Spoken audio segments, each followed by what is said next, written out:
President. The Senator from Minnesota. Mr. President, I thank my colleagues, both colleagues from Connecticut, and as Senator Murphy just said, a budget is a moral statement, and how you handle the needs of your constituents in the end has got to be something that you feel in your heart.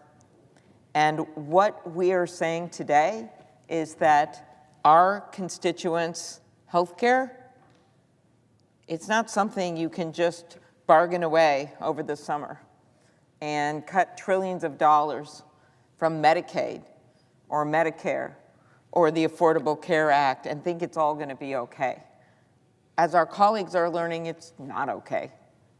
And I start with the kitchen table. That's where people see their bills, and that's where right now they're seeing their grocery bills. And for millions of Americans right now, they don't even know if they're going to be able to get groceries for their kids. And that is because what's been happening, not just with the health care premiums, but also with those millions of Americans, those families, those veterans, those seniors, people with disabilities and their families that use SNAP. A lot of people might not have known how important this is to these families. Well, when you go to grocery stores in rural America and you talk to the small town grocers, you find out just how many people at various points of their life, maybe they are working several jobs, maybe they went through a divorce and they don't have enough money to be able to get their groceries. Maybe it's a family that struggles and their child has disabilities and can't work. These stories are all across our country right now. So that is why it is so callous that the administration, when they know they can transfer funds from anywhere to pay for SNAP, has decided that they're going to take on this fight. So why not give trillions of dollars to wealthy people and then tell people they're not going to be able to get their groceries? First they said, well, we're not going to do it. Then the court stepped in, Rhode Island, Massachusetts, said, yeah, you are going to do it. The law says you have to, at the very least, use this contingency fund for $5 billion that's sitting there. And now you're not going to use it for a golden bathroom in the White House, and you're not going to use it for a ballroom, and you're not going to use it for anything else that you think is your vanity project of the day. You're going to use it to help people afford food. That order came out. They also said, and guess what? You can also transfer funds from other places to be able to help pay for people's SNAP and their groceries. Administration first says, yes, we will comply with the order. The USDA Secretary of Agriculture, says yes. And then the next thing you know, we suddenly find out, no, we're just going to pay for half of stuff. We're going to pay for half of stuff. Now we're going to tell some states it's okay, some states it's not. We're going to mess around. Then what happens today, in the middle of the day, then the president sends out a statement, an official statement on his platform of choice, Truth Social, and says, oh, we're not going to pay SNAP benefits. Sorry, signs it, Donald J. Trump. It's right there. Anyone can see it. Then today, the press secretary says, no.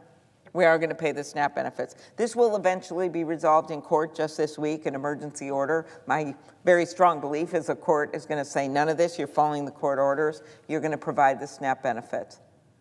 But think about those families looking at the bills, and think about the families looking at the health care bills, which is what we're here about today. Basically, what we're seeing here is people are standing on a health care cliff. 4 days into the health insurance marketplace open enrollment period across America, whether it's blue states, red states, we happen to know that 75% of the people on these Affordable Care Act policies live in states that Donald Trump won. Why?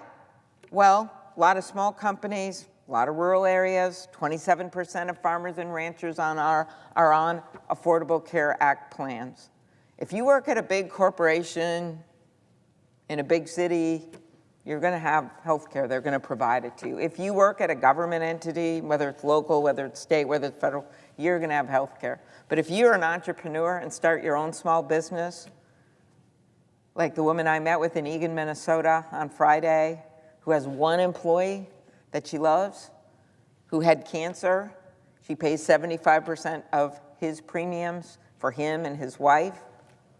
he pays 25%, and you barely making it go right now, tariffs, all this stuff going on, then you think, can I even keep this employee? Or can I keep the employee, but then they won't have health care insurance, and they made it through cancer, and I love this employee, and I want to keep him on. Those are decisions Americans are making right now as they see these premiums double across the country.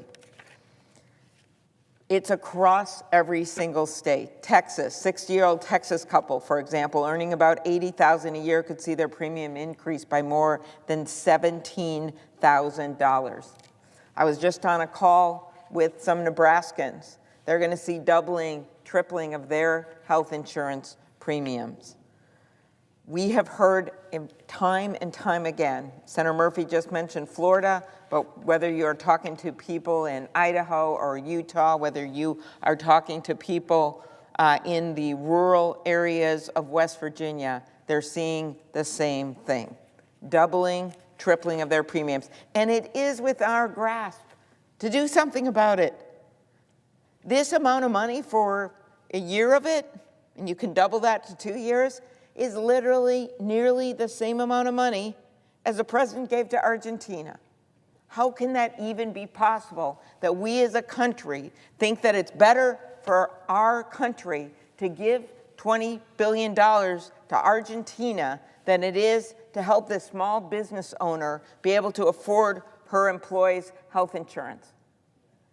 How could we even in our wildest dreams decide that is a priority, or the priority is a gilded bathroom in the White House?